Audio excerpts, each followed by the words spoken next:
Yeah.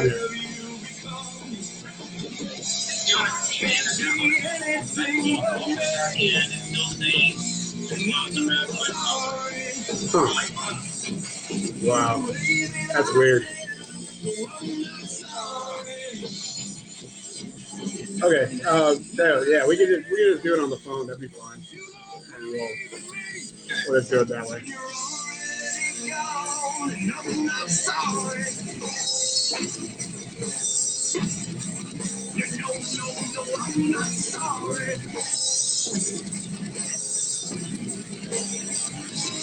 Hey, what's up, Dean? How you doing, man?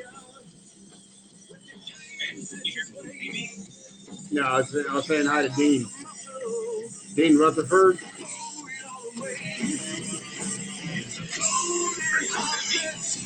No, I was talking to I have my microphone on.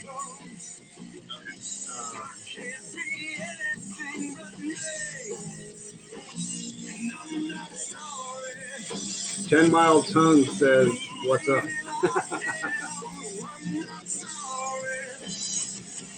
I'm doing good, Dean. What's going on, man? Welcome to the show. No, I was talking to everybody. I'm on air right now. I'm not sorry.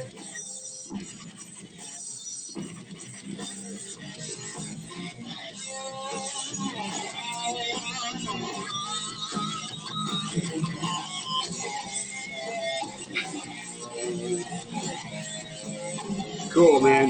Hope you enjoy the show. You're listening to Hear the Curse, I'm Not Sorry, from their CD Places.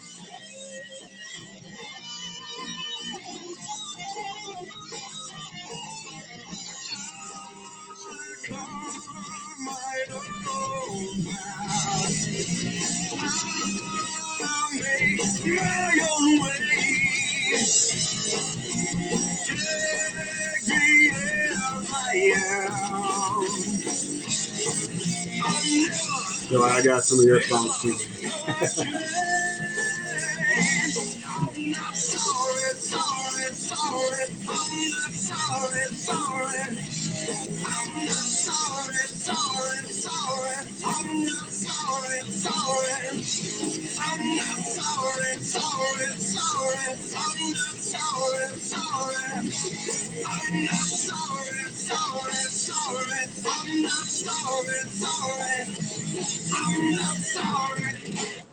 All right, that was Cure the Curse with "I'm Not Sorry" off their Places CD. Grab it on all the media platforms you can think of. So wherever you got music, that's what you got. Um, yeah, you like that riff, huh, Dean? Cool. Well, tell you what, let's jump right into this, man. I got. Oh, he's not there. Oh, we gotta wait till he comes back. Oh, there he is. Okay. I'm sorry about the. Rob should be on camera and everything, but we're having some technical difficulties, like usual. Uh, it'll be a lot different when you come into town. You're coming into town on the 29th. We're going to get there on that Thursday before the show. Leaving Thursday night, staying at State Line. Then we're going to be in Vegas on Friday. Oh, okay. All right. Well, yeah. If you go as far as State Line, I'm not very far from State Line, so maybe we could. I'll either go out there or you guys can come out here, whichever one. We'll do a little in hotel interview or something the night before. We're going to stay right where that Bonnie and Clyde place is, I guess. There's a hotel around there we're going to get. Oh, yeah. Yeah, okay. Yeah, I know exactly where that's at. Yeah. But, yeah, I'm here with Rob Chevelle of Lit Soul. They're going to be out here at the end of the month at the Double Down Saloon here in Vegas. So if you guys are here, come on out and see the show. We'll be broadcasting that show as well. So it won't be there won't be as many technical difficulties with that one because our on-site is actually a lot better than what my laptop is right now. But it's not bad. So what you been up to, Rob? Playing music. I've got a new album out. Got a lot of gigs playing. We've done a bunch of shows actually since everything opened. We got a bunch booked. New album, self-titled Lit Soul. Probably doing the best than any album we've ever done. And got a lot of great shows. Like you said, we're going to be in Vegas on July 24th at Double Down Saloon. And I think we play at 10 or 11. And there's a acoustic guy, Tim Saxon, before us. He plays probably like for about an hour. And then we're going to play as long as we want, evidently. Probably 20 plus songs. Wow. Nice. Yeah. And that's going to be awesome. And it's going to be a little different. I mean, if there's some people who are coming out from different places. If you see different shows, that show in Vegas is going to be quite different because right after that, we go to the Viper Room 2 days later. Yeah, we're going to play with Michelangelo Badio, big shredder guitar player in his band. And he's the headliner. Then there's Nick from Nightmare, the Alice Cooper tribute. Okay. And then we're going to start it. We get a 45-minute set. I think we go on at 9 on the Wednesday night, July 28th at the famous Viper Room. And that set's going to be totally different from the set in Vegas. And then after that, about 5 days later, we're at the Canyon Club in Agora Hills with Wild Child, probably arguably the best Doors tribute band ever. And so we get 45 minutes, and then they play probably for about an hour and a half. It's just us and them. Really nice place. It's a Canyon Club in Agora Hills. So we got a lot of gigs there. Right now, those 3 shows right now because they're so close together. Oh, very cool. Yeah, I've been to the Canyon Club a couple of times there in Agora. Real nice venue. Yeah. That's really cool, man. Yeah, I got. Sorry, go ahead. Oh yeah. It's I got some of your music here for people to hear if they haven't heard. I got your new one, Dark Crucifix, Stoner Rock, Leather Steeds, and those are the ones I got. Well, Dark Crucifix is the only one off the new album. The other ones you mentioned were off a previous 2 albums ago called Love at War. Okay. But that's cool. You got those. Yeah. Those are the only ones I got right now. Litsoul.com, everything's at litsoul.com, all the social media, all the albums. Go to YouTube, just Google Lit Soul. It's pretty much everything's online these days. But yeah, this is like our 6th album actually that just came out. Yeah. So you guys been together for quite a while. When did you guys start? Well, to tell you the truth, I've been in other bands, and Lit Soul's always been my thing. I used to play drums in some bands. I used to sing in a band. I used to play guitar in another band. The Lit Soul's always been my thing. And to tell you the truth, I've actually started that probably a good 15 years ago. But we never did a live show till probably about 10 years ago. And so, we've been playing since then. And, the last several albums, the new one, Lit Soul, one before that's Your Crusade, before that's Love of War. So all those 3 albums, we've definitely been, playing a lot too, and playing all around. And so, yeah, about that long. Cool. That's really cool, man. Yeah. So you play guitar and sing, or just sing? I play guitar and sing, but sometimes, I've had a couple different lineups. So, sometimes I play guitar and sing, and then sometimes on certain songs I just sing. And a while ago there, before the whole whatever you think happened there, the whole stuff went down, I was actually just singing then because I had 2 guitar players. And that's a whole story within itself. But one guy really wanted to join the band, and it was actually, I just wanted to play my birthday party one time. Said, I just want to drink and just play my birthday party, and I don't want to play guitar. I just want to sing. And then my lead guitar player is like, oh, well, maybe we should have Dave Eggers come in. And they played in other bands before together. Steve Sampson, who's on this album, on Dark Crucifix, he's on that. And then long story short is he knew another guy named Dave Eggers, and they used to play in Stonebreed. You probably heard of, right? Yeah. Stonebreed's going to be so Stonebreed used to be in that, and before that was after that was Burn Cycle and Unusual Roosters. Like, long story short, these guys really played really well together. So I was like, wow, Dave wants to do that show. So we did a great show, and then the next day I get a text from Steve going, Dave wants to be in the band, and I'm like, oh, okay. Let me think about that for 2 seconds, because they're like my Kerry King and Jeff Hanneman from Slayer. They're like my Thin Lizzy guys. They're like my Eddie Down. I mean, they know each other so well. They play, you know what I mean?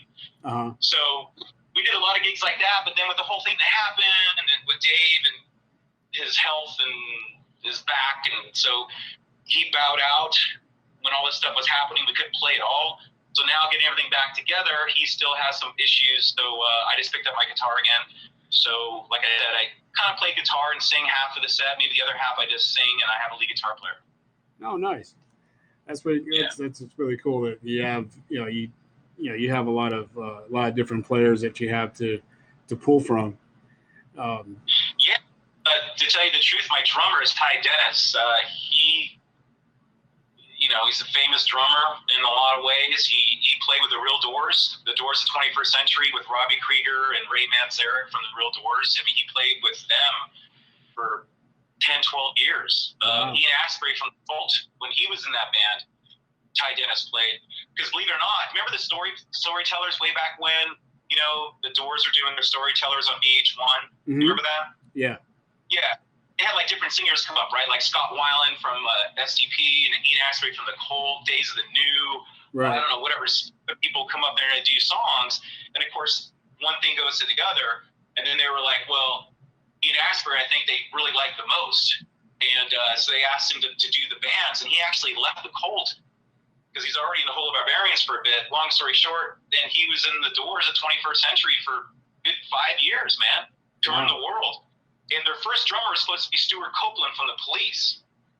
And I was at that first gig because I'm kind of a Doors freak myself, and I really like the Cold as well. So I was at that first show, and Ian's like reading from his the words on the music stand, Didn't really have to use that much. He kind of knew the songs, but just in case, I guess. And Stuart Copeland was playing drums, and that was the only gig that Stuart did because he broke his arm in a bike accident right after that. So he broke his contract. And then, so Robbie Krieger was like, well, I got a drummer. His name's Ty Dennis. He's been playing me for years and years and years, right? In the Robbie Krieger band. So Ty Dennis comes and plays with them. Long story short, Ty's been playing with me for 9, 10 years now. Okay. Yeah. Yeah, that's right. We got Johnny Ford on lead guitar. He's an amazing guitar player. He plays in a Dio tribute out here. He plays in a Rat tribute out here, and he has his own Kiss tribute band. He's Paul Stanley with the makeup, and he's really, really talented. And he's my lead guitar player. And I got Ty, as I mentioned, Ty Dennis on drums, and on bass is Kostas. See, that's his name, Kostas, Kostas, TAS, and he's from Greece, and just an amazing bass player. So wow. It's really a great lineup, and we all get along really well. We already wrote 2 new songs. Already working on the next album and stuff, so it's really, really tight. Oh, cool. Yeah. So when's the next one coming out? The next album. Well, this just came out, so give us some time. But I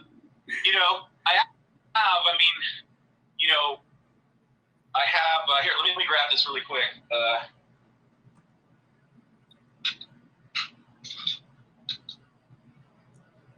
So I have, this is the first album that came out called Lit Soul 7 Worlds. And all my albums have a statue on the front, right? You can see that.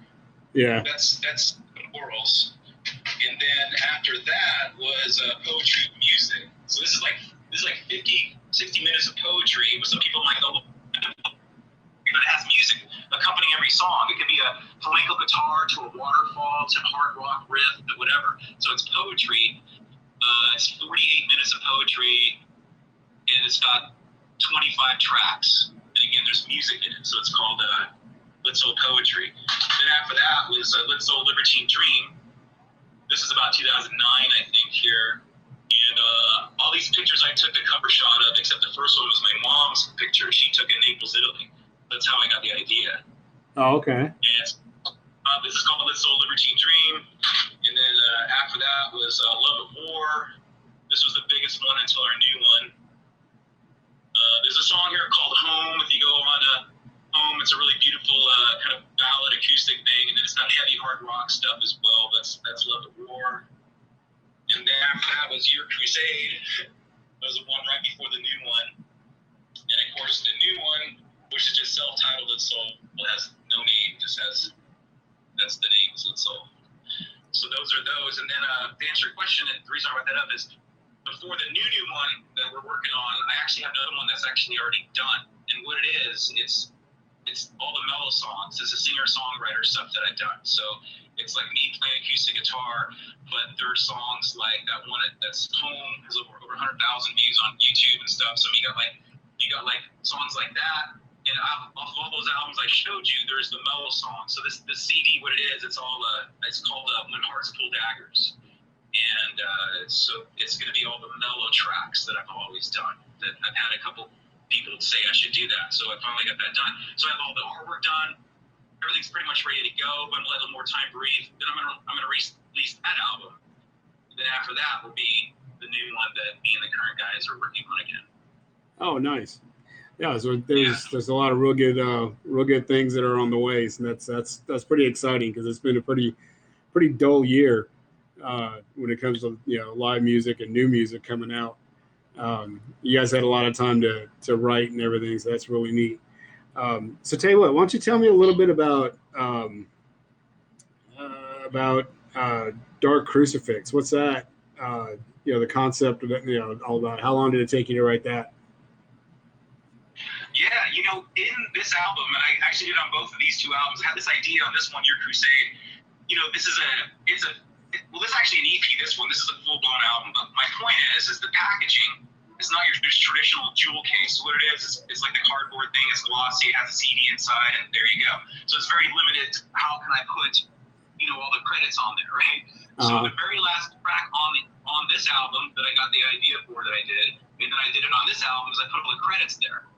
But, back in the day, you see an album, open it, everything about it, the pictures and the songs and who produced it, who wrote it, and, just everything, So these days, it's just, I feel sorry for some of the kids now with just their phones, and they don't know much about what's going on.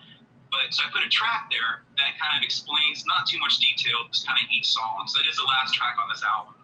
Oh, okay.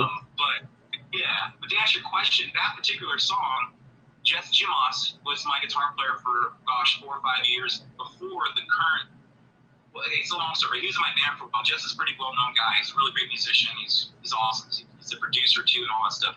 He was in my band some years ago when we did Love War, this one. So we wrote that song, Dark Crucifix, together one time at rehearsal. But it was a lot slower. It was really like the end from the Doors. It was a lot slower of a tempo, and it was just like, pretty spacey and trippy and just really like, acid trip kind of thing. And then years later, I'm making this album. Jess is already doing his thing. I have this, another lead guitar player, and we're working on stuff. And one night I'm going through my phone because when I have ideas, I record it. So I recorded some stuff, and I was going through stuff. Some things were labeled, some things weren't. So I'm going to go through and label everything here so I know what it is. So then all of a sudden I was like, oh, wow, what's this? So I sent it to Jess, and I go, dude, remember this song? So he was like, yeah. So I kind of didn't think twice of it, and all of a sudden about a week or later, he sends me a faster tempo version of it. And he goes, should this part be the verse or the chorus? And I go, oh, wow. I go, no, that's the chorus for sure. That's the bridge. And the verse was this, and I sent him back that. Long story short, so he put that together and then sent it to me, and then that's when I came up with the lyric. Well, actually, I had the title back then. They asked me, like, what does Dark Crucifix mean? I don't think you should explain too much about your songs, but if you know what a crucifix is and dark, but the song came out to be about the media, in my opinion. Okay. I'm not going to get heavy, but I think a lot of the media is very fake. A lot of the media, they're just bullet points of just over and over and over telling you. It's like literally brainwashing. Like they're not journalists. They're actors. They're actors and they're activists, and they have an agenda. So that's what the song is actually about. Is the fake news, basically, if you want to call it that, I guess. Okay. Yeah. I haven't watched mainstream media for a long time, about a year and a half now, just because they're not going to tell you the truth. They're not telling anybody the truth about anything. So it's just getting worse and worse, and just not what it should be anyway. But yeah, I try not to get too political or anything like that on here. But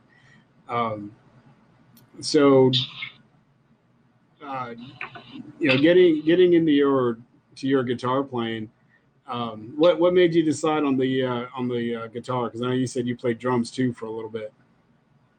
Yeah. Well, my first instrument when I was in school, junior highs, I did have a guitar. I kind of played it, but then my dad was a drummer, so I was kind of like, I saw him play once, and I was like, wow, I want to play guitar or drums because I really love both. And then when I was back there, I was playing football, and I was like, going out with the head cheerleader, and I had long hair. I got most of a player in football for 2 years. I wasn't a huge guy, but I was kind of fast and I guess mean and stuff. But and then I played in the Stones tribute band. We played Rolling Stones and UFO songs and that kind of thing. So actually I kind of played a little bit of guitar, and then I started playing some drums. Then I went and sang, and then finally later I said, okay, that's it. I'm gonna get some drums, and I did that. So I was in several bands playing drums, and then I don't know, I'm a Leo, and I like singing and like the guitar, so I kept playing guitar, and I was like, I want to be that guy. I don't want to sit behind the kit anymore. I want to write more of the songs. I want to be more like, part of the creative process a lot more.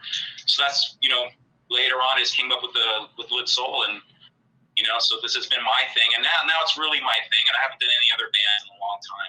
I got friends that play in a lot of different bands, and I just can't do that. It's like to concentrate on this. And this is my baby, and I wrote 90% of the music up until this last album, and then me and Steve Sampson started writing songs together. And I think we're really good at writing songs together. So That's kind of what happened. That's cool. Yeah. That's really neat. I mean, it's having to be able to have the that writing talent. I write a little bit myself. I haven't written any songs or anything, but I write a little bit of poetry and stuff. But and it's pretty creative. There's sometimes I'll get on a roll and I'll write a whole bunch of them, and then I won't write any for a really long time. But yeah, it's just so when you're writing, how long does it usually take you to write a song? I mean, just lyrically. Yeah. That's a good question. Normally, I sit on my couch and have an acoustic guitar. I got a lot of guitars, but my guitar tech said keep them all in your case. But I have an old beat-up acoustic one. If I have an idea, I just pick it up and I take my iPhone and I kind of write it on there. So it's usually I come up with the music first, and then. But again, if I'm like there's a song on this album. I was watching Vikings on Netflix with an ex-girlfriend, and remember Vikings? Yeah, great show. Yeah. So I'm cooking dinner. We're sitting there having some wine, and we're just watching Vikings. And I started really getting into it and started binge watching it. And then, because, we couldn't go out anywhere, so we were just, binge watching it. And then I always have a little notebook I carry around with me. I also have the notes in my iPhone, but I also usually carry, something like this around. And then they might just say a line, right? He says, a really fucking cool line. And I go, wait a minute, what was that? Pause, right? And that was a really poetic line, so I write that down, right? And then later, this and that. Then I just sit down after the song is written, and I go, you know what? Now I'm going to write it. So I go, oh, I remember that one line. Then I take that one line, and then I write all around it, because that's kind of the concept on Vikings. You know what I mean? Right. So there's a song on the new album called "Straight Into the Sun," and that song is pretty much about Vikings. So it sounds cliche, Vikings, but I think it came out really cool. We actually have a new video for it. It's out now as well. Oh, nice. Well, I'll tell you what, on that note, I'm going to take a little short break, and I'll play Dark Crucifix for everybody. Okay. And then we'll be back in just a little bit. So here you go with some Lit Soul with Dark Crucifix right here on Rev Radio Vegas, C4OC Radio, and the Global Enlightenment Radio Network, and all over Facebook and YouTube and Instagram and all kinds of stuff. Twitter, that's where we're all getting broadcasted on. So here we go.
Respect wisdom. Respect people for maturity. Respect works. Use true.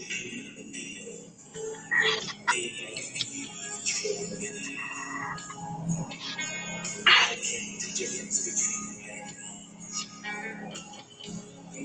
Extortion by fear. Newsletter activists, remove your hands before the patrons of humanity and the future underworld humanity.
All right. Before the patriots of humanity and the future underworld. Yeah, that's pretty neat. I dig that song, man. It's got a real good vibe to it. Yeah, Thanks, man. What happened here? Oh, okay. All right, I see what happened there. Okay.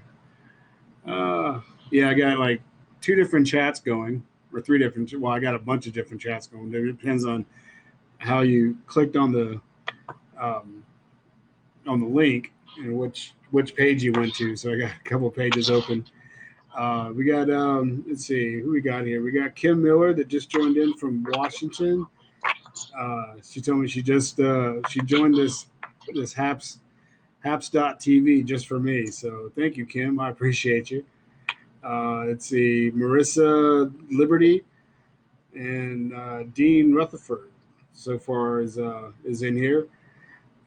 In the chats anyway. I appreciate you guys. So we're on YouTube, Twitter, Instagram.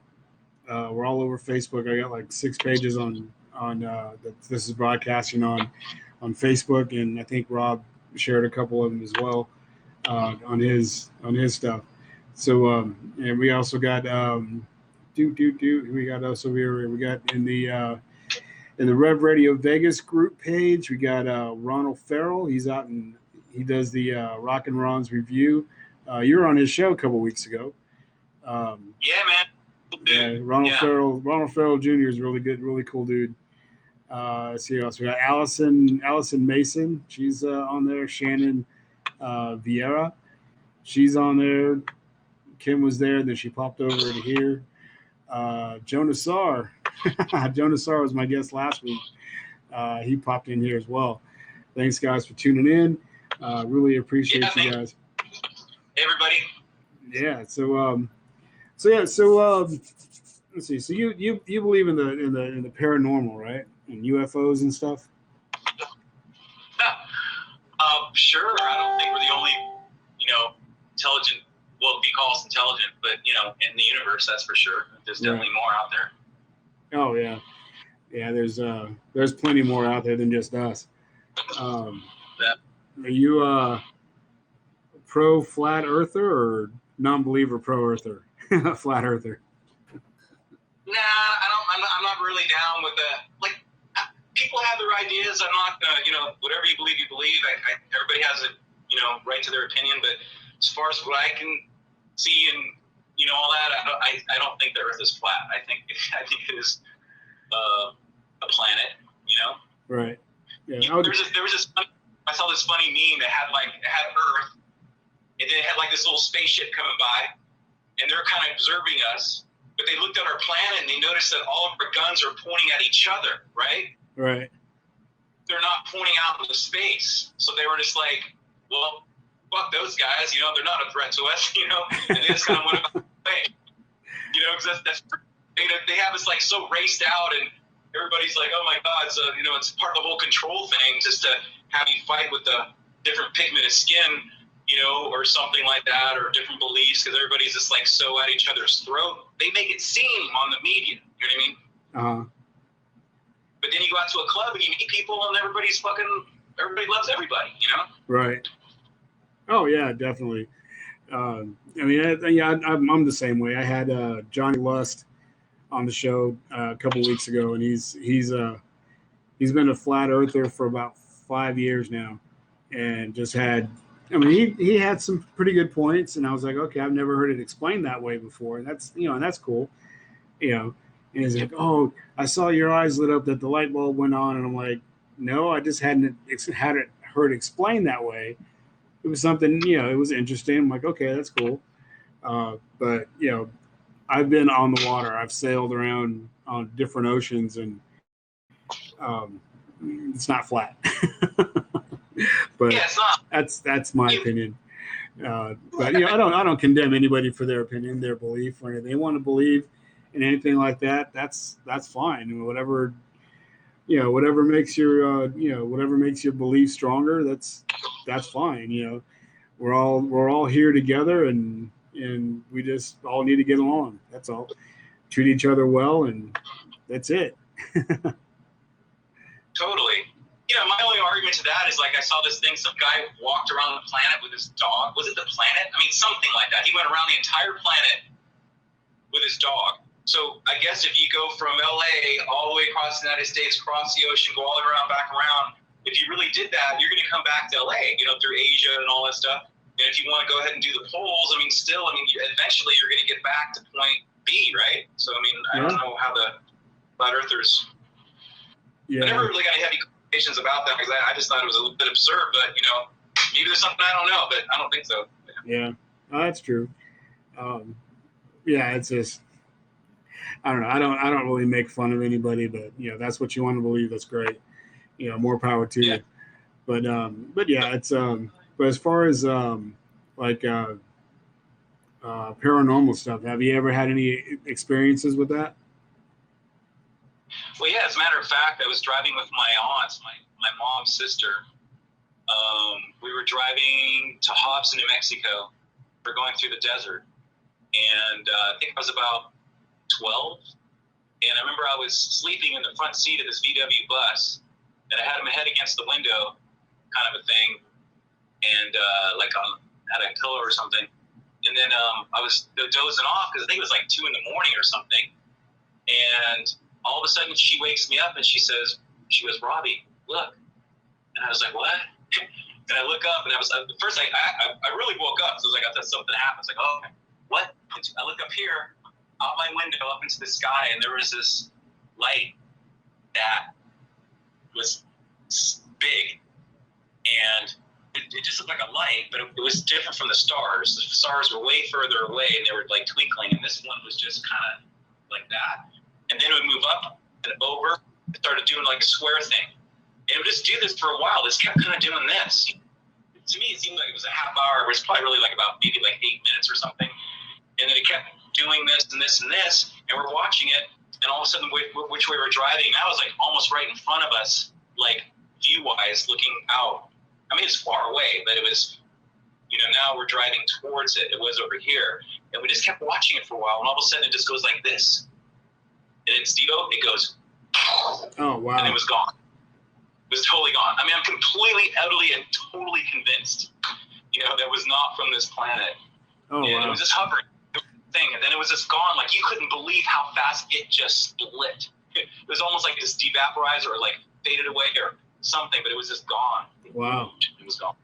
Yeah, that's pretty cool. Yeah, I've had a couple of experiences offshore. We've seen like really, really bright. We were sailing. It was really, really dark. It was a moonless night, really, and so it was really dark.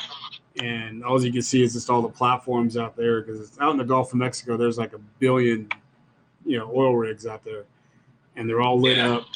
And so we're going, and all of a sudden, it was like maybe 2-3 o'clock in the morning, and there was all of a sudden the night sky just lit up like you wouldn't believe. It was like, the sun was there. I'm just like, okay, sun didn't come up. It's only 3 o'clock in the morning, and it was just shot across the sky, and then you heard the chatter go on the radio, just go off like you wouldn't believe. It's just like, well, what the hell was that? How'd the sky get that? I mean, everybody's calling out their positions and stuff, and there were boats that were 30, 40 miles away from us that we could hear, and they saw it. So I was okay. It wasn't just in a 10-mile area that we saw this. It was Right. everywhere. I mean, the whole Gulf was just like, wow, this is going on. And different ports started calling in, and parts of Maya that were on land, we were offshore, and everybody was just chattering. It's just like, wow, that was really amazing. Nobody knew what it was. Nobody saw what it was. It was just a really big bright light that just shot across the sky. It was really it was really trippy. That was probably the weirdest thing that I saw offshore as far as UFOs go. And so it was pretty interesting. I'll take that a step further. That's a trip, dude. Wow. I read this book once. I forgot what book it was, but it gave a lot of different opinions. I remember reading one thing. The guy goes, well, if you saw an alien, or if you saw one somewhere or something, or he is a spaceship, or there's obviously it's an alien right there, one of the grays, the greens, whatever, something. What would you do? What would you do, right? Did you know most people would go, oh my God, I would say hello. I would say, please help us, save us. They would be like, we'll give you technology. You give us technology. It's going to be brotherly love, right? That was the main response. And the guy was like, oh, okay, cool. And then they finally asked him, well, what would you do? He goes, I would run as fast as I fucking can, because there's a lot of intelligence out there. And if there's anything coming by our planet, they're actually pirates. They're actually renegades. Some of them are like their own military, whatever. Right. But they're sit there and smoke a joint with you. You know what I mean? They're not going to sit there and hang out and go, what's going on? Their technology way surpasses ours. You know what I mean? So it's like, basically the guy was saying is like, they're not all bad, but if you see anybody around here, they're really pirates. They're just people who are either off course or they don't mean well. They're not coming here to help us out. And a lot of their stuff, they put screens up so you can't even see them. You can't even see their ships. You know what I mean? Oh yeah. There's so much high, and I think a lot of technology we've gotten is from that. They're just not telling us, either crashed spaceships or something happened or some deal was happened, I mean, I think this is a prison one, I really do. in a way. But it's like, I think a lot of it's being kept from us because if you look at the history of the planet for the longest time, nothing changed. There's no advancement. After, we got the fire, then we got the wheel, then we got muskets started to come in, or bow and arrows, then you got electricity. But basically the last 120 years compared to how many thousands and thousands of years, there was nothing going on. All of a sudden we just went crazy with all this technology, just even over the last 20, 30 years. I mean, I think we had a lot of help. Oh, definitely. Yeah, definitely. I think we did too. I mean, there's things that we have that's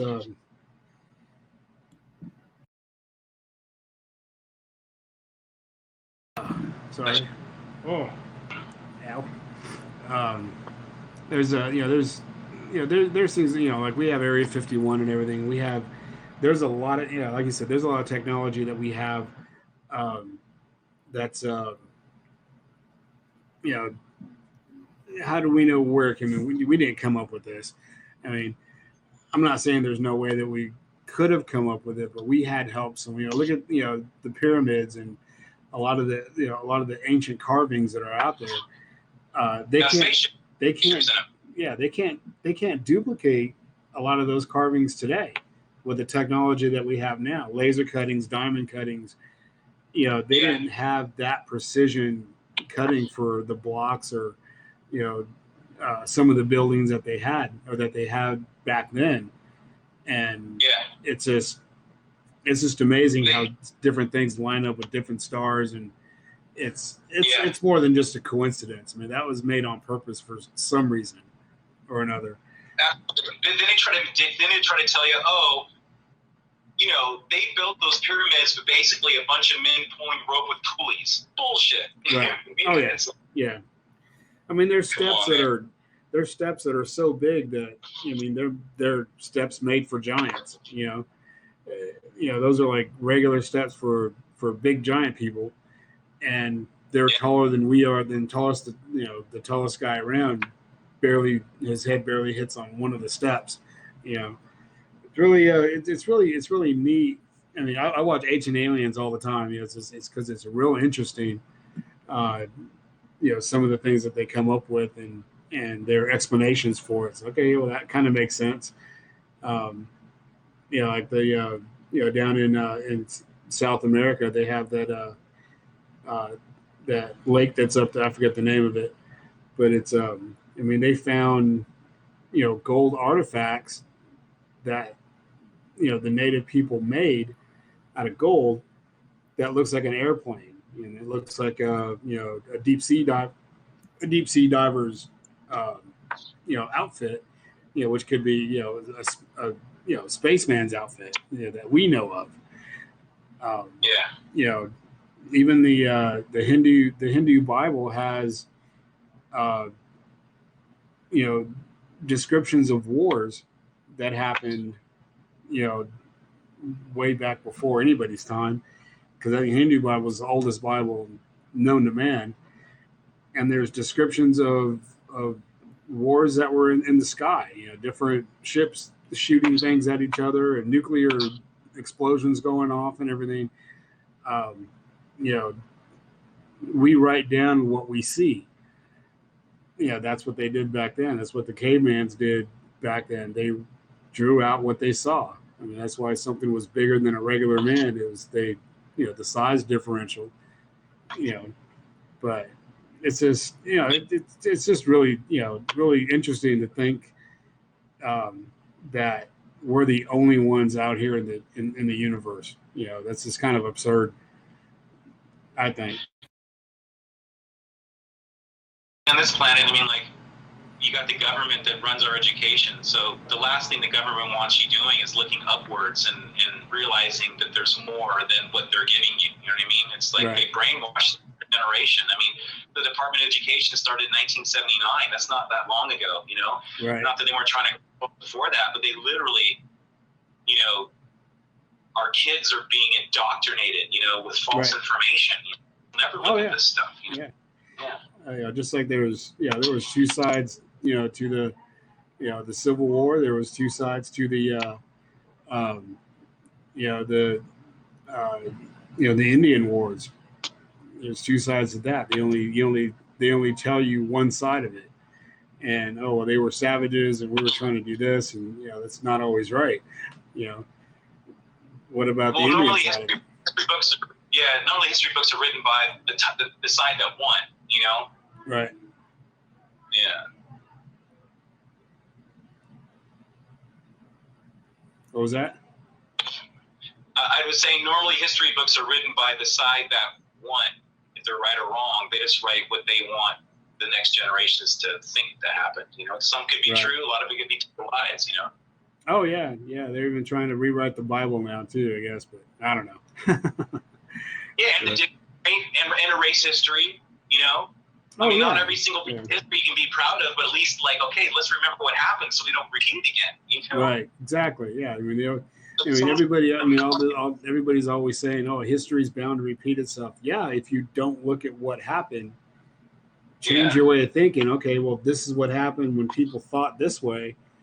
Let's change our way of thinking, and let's not do that again because it doesn't work. There's race riots and there's all this other stuff.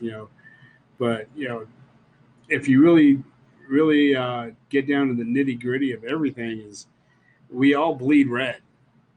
Our blood it all looks the same. You cut yourself, you're going to bleed the same way I do. And there's no real difference except skin color and language. And that's it. That's the only thing that makes us different from everybody. And our way of thinking is, but if we have a more united way of thinking, saying, okay, he's my brother, she's my sister. Let's just, we may not have to love everybody, but we got to at least get along. Everybody has a right to think the way they do, feel the way they do, unless it's going to be, mean harm to somebody. If you mean harm to someone, then, that's not right. That's not cool.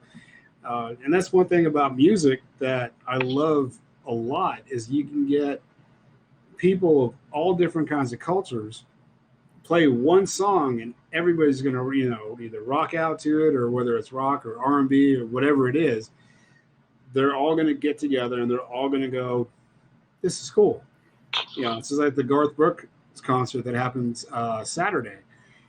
I went down there to go pick up my friend, and there was so many different cultures that were there. It wasn't just all one thing. It wasn't all, it was a country concert, but you can see so many different kinds of people, so many different walks of life, all gathered in one spot to hear one guy sing. Where else? Where was that? I heard about that. Where was that? And where was it? Oh, that was at Allegiant Stadium out here in Vegas. The new Raider Stadium. Oh, awesome. Yeah, I tell you, they picked a bad place to put that stadium because there's actually no parking anywhere on there. No one's gonna.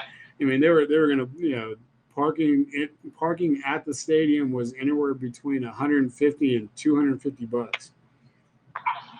Wow. Right, Kim? Yeah, I don't like saying Raiders either. Hey, music's back. Hopefully they don't try to. Well, I don't know. I want to get into it, but hopefully they don't try to do some other fucking thing or something. But you got to demand your freedom. You got to keep your freedom, man. You can't let people take it away from you. Right. Exactly. And I don't think that. They might say it, but I don't think it'll ever actually really happen because too many people own too many guns, and I think the people that are in the silent majority, or the patriots and everything else that are out there, if that happens, they're going to rise up and they're going to go and they're going to shut the government down because actually that's what it's in our Constitution. We have the right to keep and bear arms, and it's we the people, not you the government. Right. But I don't want to get on a political stance. Can you see that? Steve-O, can you see that? Yeah, we the people. Yeah, exactly. That's what it is. When I was in the Army, I took an oath to defend our Constitution against terrorists, foreign and domestic. And if they ever called me up and said, "Look, we need you to fight again," and I'm gonna say, "Okay, let's go." I might not be as fast as I used to, but I can still shoot. Absolutely. Yeah. But, Well, cool. Is your show an hour, or how long do you go for? oh, I go for about a couple hours. We've been on for almost an hour. Right. Wow. Here. But yeah, so let's we could probably take another break. I'm gonna play another one of your songs, Stoner Rock. Stoner Rock. And you want to tell us a little bit about that one? Sure. It was my attempt. You know the genre of stoner rock music? Uh-huh. It was my bad attempt to do a stoner rock song. I'm just kidding. If you like it, I'll be. That's where I got the idea from, you know. And I went to a drop C sharp tuning, and you know, and just it's just called stoner rock. Actually, the video, anybody's wants to check it out, go to YouTube and put in Lit Soul Stoner Rock. You can see the video, and there's a really nice lady dancing in it as well. There's a carrot for it. She was at Lady Lit Soul. She used to come out on stage and dance with us. She's danced as we were playing a show. She'd come out for different songs, but in my opinion, she was really classy. She was like almost like a belly dancer slash like you know, it wasn't like she's up there, you know, like you're in a strip club or something like that. It wasn't that at all. She was really, really cool, and we called her Lady Lit Soul. She's actually been in a couple different videos. And then if you look at other videos like You Bless My Eyes with Your Cruelty, I'm telling you, there's a ton of videos out there. The song Home, those are like epic movie quality music videos. And there's another lady I had in one of those, a couple of those as well. But to answer your question, Stoner Rock, and it was my kind of salute to Stoner Rock at that time. That's on the album Love of War. So yeah. All right. Well, hello, Heidrum from Germany. Well, she's actually really Greta. So we got Germany listening now too. That's really cool. Okay. Yeah, Greta's a real. She's great. She's a good. She's a fan of the station and stuff. So, but anyway, here we go with Stoner Rock by Lit Soul right here on Rev Radio Vegas, C4OC Radio, and the Global Enlightenment Radio Network. Check this out.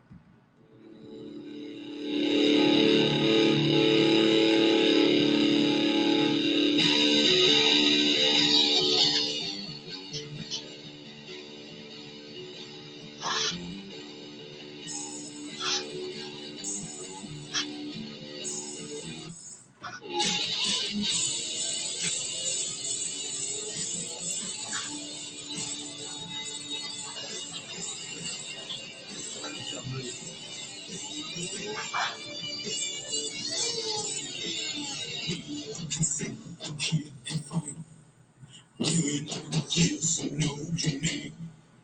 Love you more than I can scream.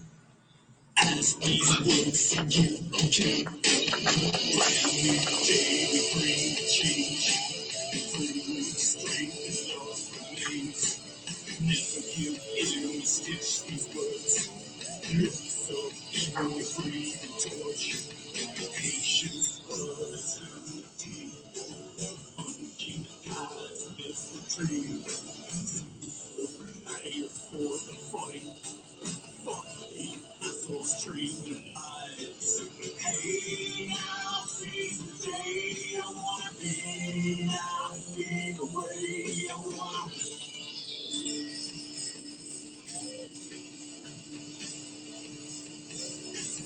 Hey, now see the day I wanna be. Now see the way I wanna be.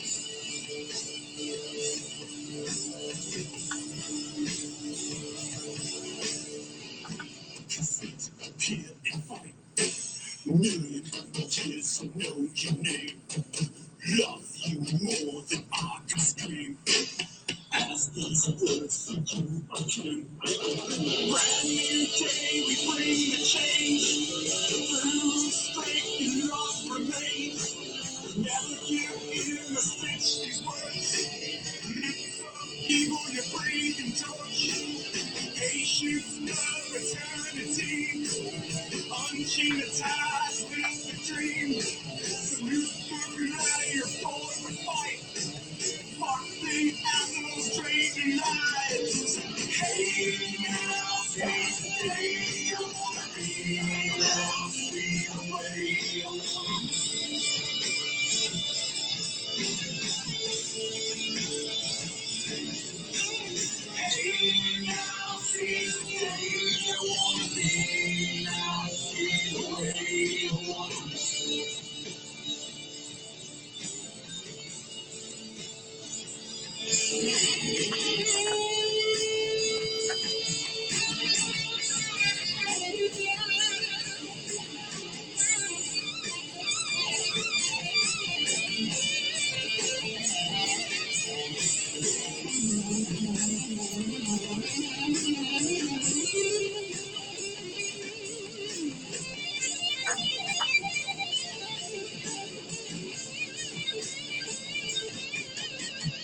Kimberly K says you're a rock star.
All right, here we go. We're back with Rob Chevelle of Lit Soul.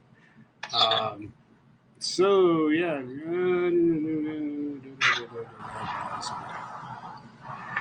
Oh yeah. So getting back to some music wise, what's some of your favorite bands that inspired you to become a musician and do what you do? The Rolling Stones, UFO, The Cult, Danzig, Helmet, Typo Negative, Black Sabbath.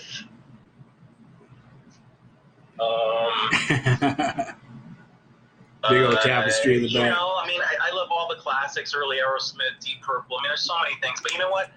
I love the Pet Shop Boys, the Slayer. As long as it's a good song, but that inspired me. You know, I think my vocal range and my the kind of songs of rock that I like I said, I think I really like the band The Cult. I like the band Him. Mm-hmm. You ever heard of Him? Yes. Yeah. So, but as long as it's a good song, I even like some songs from the 90s, I'm not talking necessarily grunge, but I mean, as long as it's a good song. I was listening to the band Tonic today, Uh-huh. They had that hit in the 90s called If You Only Could See, whatever it was. But, yeah, I mean, as long as it's a good song, it kind of grabs you like, wow, do you like something about it? The hook, the melody, the lyrics, the tone of the guitars, the voice, whatever, Yeah. But, but yeah, somewhere in there. I guess I love the Beatles, but I'm more of a Stones guy, right? I love Led Zeppelin, like, oh my fucking God, but I would have to go with Sabbath if I was going to be on an island. I discovered the Black Crowes. Remember the Black Crowes when they played with Jimmy Page? Yeah. Yeah, it's around 2000. They toured, and it was Jimmy Page and the Black Crowes. That's how it was billed. I just finished reading the book called Hard to Handle, and the drummer, who was in the Black Crowes from 87 to 2015, wrote the book, and oh my God, it totally exposes so many things about the Robinson brothers and everything, but my point is I heard the Chris Robinson dude, the songs, well, Jimmy Page's basically his band was the Black Crowes, and they were doing Zeppelin songs. It sounds amazing. There's at the Greek, real close to me, the Greek Theater in LA. They did 2 nights there, and they recorded the second night. That's really amazing, and I found that out recently. Oh, by the way, I'm not plugging iTunes, but I've had iTunes for years, and when I first got iTunes, it was like, okay, you want a song, it's 99 cents. You want an album, it's $9.99. It was like, oh wow. So I started making this library, right? And all of a sudden, I don't know, 6 months ago, a year ago, maybe I'm late on this, but all of a sudden I saw something, I don't know, was it Avenged Sevenfold or something, and then I was like, oh, that's a cool song. I'm going to go doink. And all of a sudden, oh, it's added to your library. And I'm like, oh, you're not going to charge me? So now it's like $9.99 a month, period. Everything's there, man. There has been one thing I looked for that's not there on iTunes, you know? And coming from a musician, iTunes sucks because it's like so corporate. And you remember the early Napster stuff, and it was just like, you know, musicians don't make any money these days and stuff. But here I am saying, wow, that was pretty cool because, you know, they beat you down and beat you down. You know, you got to pay for all this stuff, and all of a sudden, oh, we're going to throw you a bone. Now it's all free if you stay with us for $9.99 a month, you know? But anyways, I found that Black Rose thing. It was really cool. Yeah. Yeah. Oh, that's neat. Yeah, I get a lot of my songs from iTunes. Albums there, by the way. If you have iTunes, I had 5 albums on there. Just go to Lit Soul. Oh, yeah. Yeah. Kimberly K says Rockstar Weekend. Hello, Kim. How are you? Kimberly K. She's our, she doesn't like it when I say that, but she's our resident groupie. Yeah, right. Well, I think she's going to be at that show. I think she's coming to the show. She says she is. Oh, yeah. That'd be pretty cool. That'd be neat. I haven't seen her for a minute. But yeah, it's things are opening up, and there's more gigs coming out. I'm glad you guys got a gig over at the Double Down, and you know, you're making it out this way. You gonna be going on a lengthy tour anytime soon, or just like little, you know, between LA and here? Hopefully, you know, West Coast thing. I'm in touch with a few people. It would be something like from San Diego up to like Portland, Oregon, or something like that. Maybe over to Nevada, not your way, Nevada, like up to Reno and like you know, that kind of thing. But right now we actually have about 12 gigs booked, but they are pretty much Southern California. You know, we've done Palm Springs, Vegas. I know the dive bar there. I'd love to play MAMS. That'd be awesome. But never done Double Down, you know. But evidently it's pretty full there as it gets late or something. And yeah, it's a pretty crowded bar. Not a big stage. It's pretty small. It's a pretty small stage. No, I saw that. We'll probably have the drummer on the stage. We'll put the amps on the stage, and then me and the other 2 guys will be on the floor, I'm thinking. Yeah. If you got a 4-piece.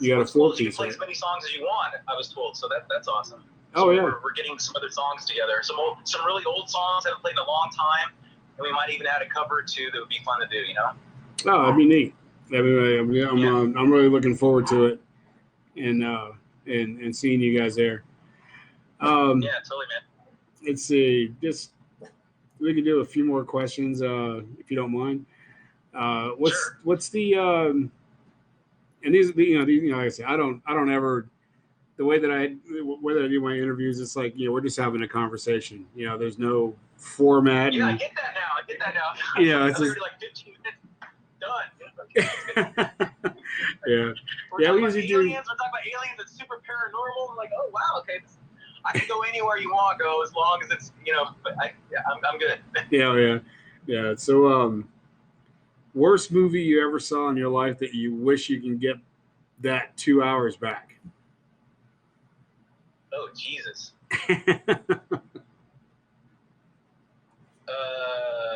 Wow. I gotta kind of scan here. I don't know. When I first saw 9/11 on TV, I was like, "Are you kidding me?" Because I have my own beliefs, and they're actually gonna do this, you know. I wish I could take that all away like it never happened, but it's pretty dramatic where I was and stuff, and I had family there, and you know, that kind of thing. That's the first thing that came to my mind. So I guess that's the answer. Okay, and then the flip side of that coin, best movie you ever saw that you'd probably watched a million times. Oh wait, did you say movie? I thought you said thing. No, movies. Oh, movies. Okay, sorry, I'll take that back then. I thought you said if you could get 2 hours back of your life, what did you see? Okay, got it. So see is a movie. Okay. Yeah. Worst movie. Okay. I actually walked out on it. Remember that Dana Carvey movie where he's a turtle? Really? Oh yeah. Yeah.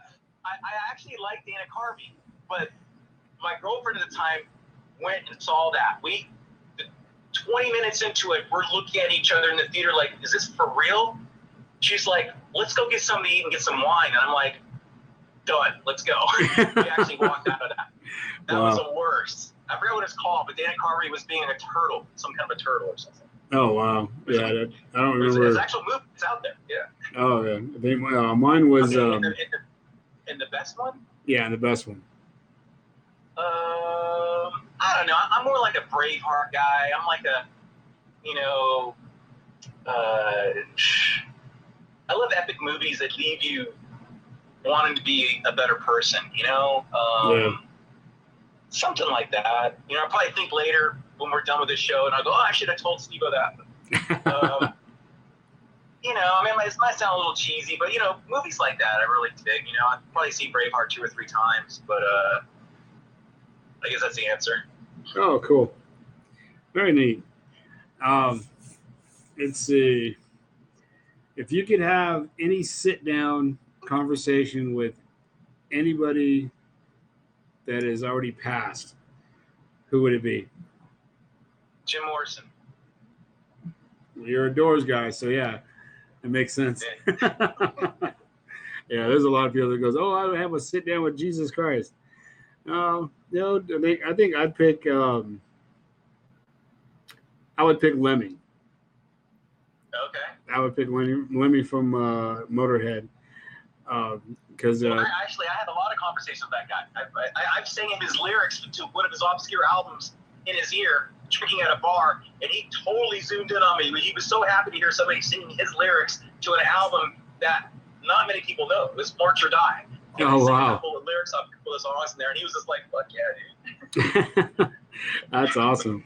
That's pretty cool. Yeah, I've never actually met him, but I did see him. I saw him before he passed at the House of Blues. Me and my brothers went to go see Motorhead play at House of Blues and got to stand kind of like right in front of him. So I got to actually see him play live. And that was probably one of the highlights of my life right there. And then shortly after that, he passed away. But it was really, I'd probably want to have a little sit down interview with him. But yeah, well, tell you what, Rob, we've been on here for a minute, and I want to thank you for coming in and joining us. Sorry that the video thing didn't work out, but this is just as good sometimes. And then when you guys get here on the 23rd, 24th, we'll get together and do another one. Great, man. Yeah, thanks for having me. I really appreciate it. And I met you once at the Doll Hut. Yeah, that was during the C4OC bash. Yeah. But yeah, man. So you want me to let you know the day before we get the state line or something, or? Yeah. Just hit me up, and we'll either get together that night or during the day or whatever. Or when you guys, however you guys want to do it, it's fine. Okay. Don't want to interrupt your guys' pregame too much. Well, actually, we're gonna be there, dude. We just got that gig Saturday night. Other than that, we have a really nice place that the whole band's staying at, and so we're gonna take the bass player's never been there, so we actually are gonna have a good time there. So we'll have time. So if you want the whole band come by your place and interview us for a little bit, or just me and the guitar player or something, or me and the drummer, we'll do whatever you want. Oh yeah, sure. Yeah, the whole band's fine. I got 4 microphones. It'd be a lot of fun. 4 turntable. Turntable, 4 microphones. Just kidding. Yeah. That's on it. Yeah, really. All right. Man, cool. Thanks for having me. Thanks a lot, brother. You have a good evening, a good week, and we'll see you in a couple of weeks. All right. Ciao. All right, brother. Wait. All right, everybody. That was Rob Chevelle of the band Lit Soul out of Orange County. Really good dude. Got a lot of insight, a lot of fun to talk with, and appreciate everybody. I'm going to leave you guys with Lit Soul. Let me turn this off here. Yeah, it says I lost connection, but yeah. There. All right, there you go. Turn it off. There you go. All right, so yeah, I'm gonna play one more lit soul song. It's called Leather Steeds, and and then I'm going to play some Worldwide Panic, and then that's going to be the show for tonight. Appreciate you guys tuning in, listening, and so you get to see my pretty face for a little bit, just rocking out to some Lit Soul and Worldwide Panic. Worldwide Panic is going to be at the Dive Bar here, I think August 1st. So don't forget if you're in town to check that out. Um, we are more than likely going to be broadcasting that show because Mike's going to be doing sound there. And what was that? Let's see. Peace. Oh, no. Love you too, sweetheart. Appreciate you guys tuning in. Don't take off yet because I still got a couple more songs to play. And I hope you guys enjoy these. So here we go. Some Lit Soul, Leather Steeds, and Worldwide Panic. Do you think of me? You know, do you really think of me? Do you? If you do, that's great. Because you know what? I think about you guys too. Don't forget, live, love, laugh, and music, man. Because you know what? This is what all makes the world go around. Is you know, music and love makes the world go around. It's not money. It's not fame. It's not anything. Fortune or whatever else like that. It's the hearts of everybody. And if you love your fellow man, you're gonna be loved too. So like I say, you got to live your life like it's the only one you got. It's the last one you got because it's if there's life on the other side, great. If there's not, oh well. Uh, I think Russell Crowe said it best in The Gladiator: "Is what we do in life echoes in eternity." So take it with a grain of salt. Think about that, and it's true. What we do in life echoes in eternity. I mean, how are we going to be remembered? Um, and if we get remembered, you know, you can only remember somebody for so long, and then there you go. Reminds me of the song by Tim McGraw, "Live Like You Were Dying." Um, no, it's the one for me would be Three Doors Down. You got to live this life we're given like it's the only one we got. So I'm not a big country fan, you know that there, Kimmy. But it's all good. So here we go. Lit Soul with Leather Steeds, right here, Rev Radio Vegas, C4OC Radio, and the Global Enlightenment Radio Network. Here we go. And we'll catch you soon. And it's all going to be done in about, probably about 9 minutes. Here we go.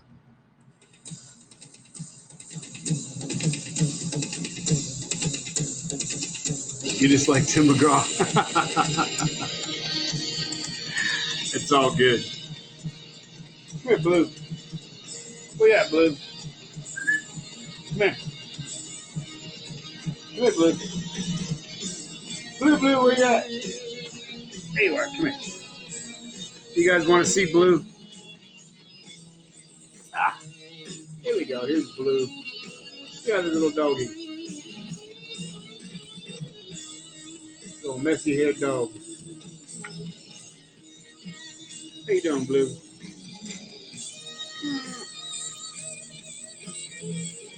Say hi, Blue. Hi, Blue. Hi, Blue.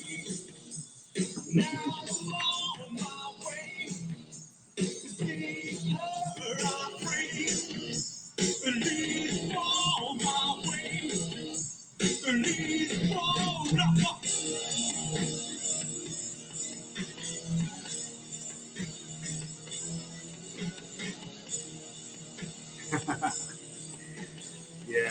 I'll tell you what. Maybe I'll go get Chief here real quick. I'll be right back. Don't go away.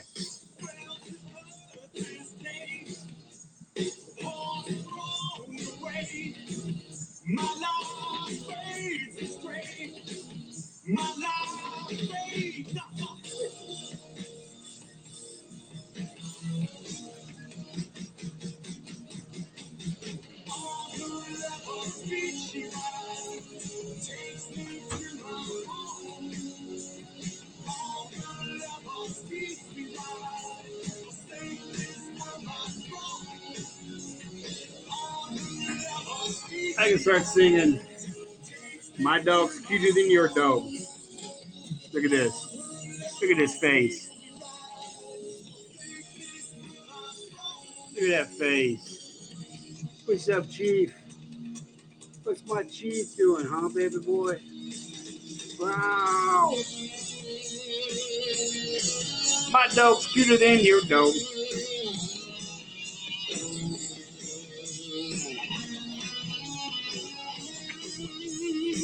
It's my dog. My buddy. He's my buddy boy. He's my buddy. Yeah, y'all.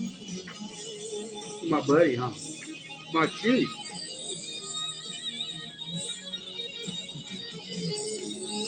Oh, yeah. He's been by himself for a couple hours, so he's a little cuddly. He's a little cuddly dog. Yes, you are. Oh, I love you. I love you. My good boy. My good boy.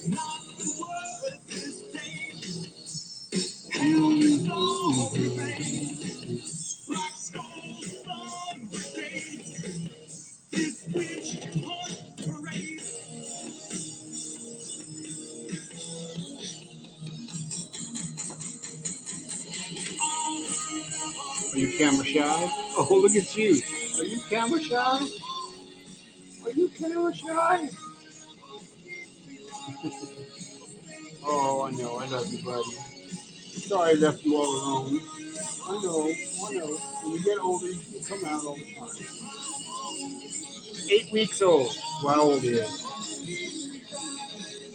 My buddy.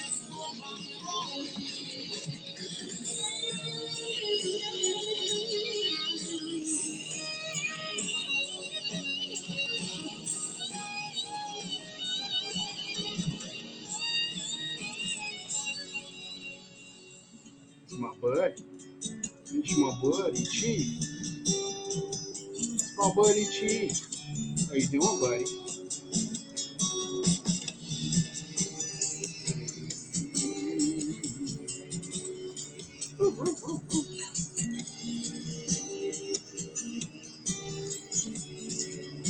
Gotta give you a bath.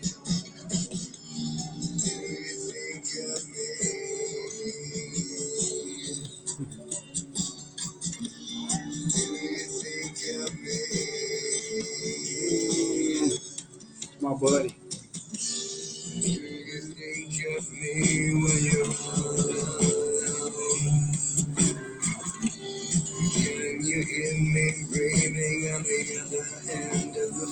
Oh, thank you, Kimberly, for saying so. Appreciate it. Yeah, he's a good dog.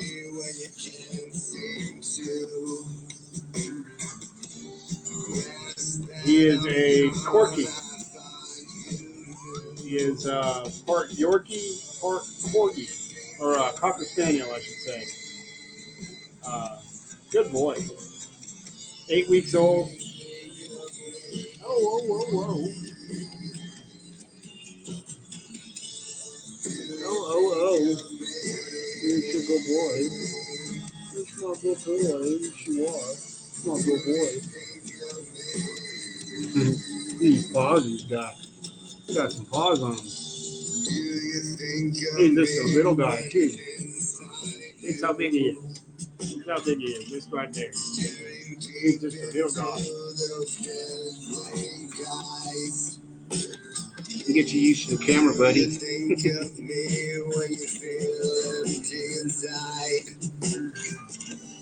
Now that I'm gone, you gotta go place your hide. Do you think of me?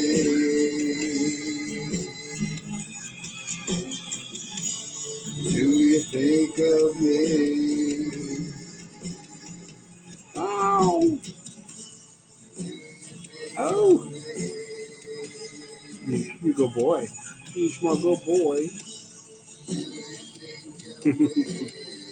He's my good boy. He's my good boy.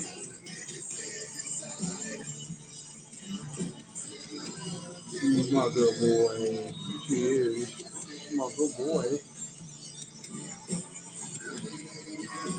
Thank you all for tuning in to Red Radio Vegas local Uprising show every Monday night.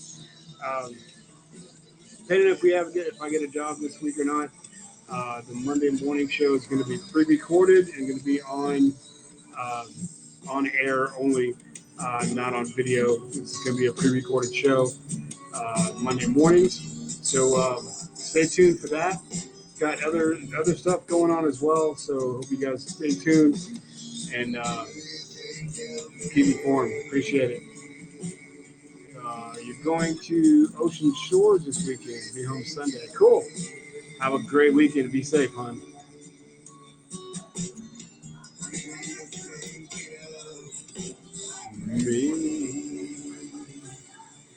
I appreciate it, guys. That does it for us, man. We'll see you guys later. Peace.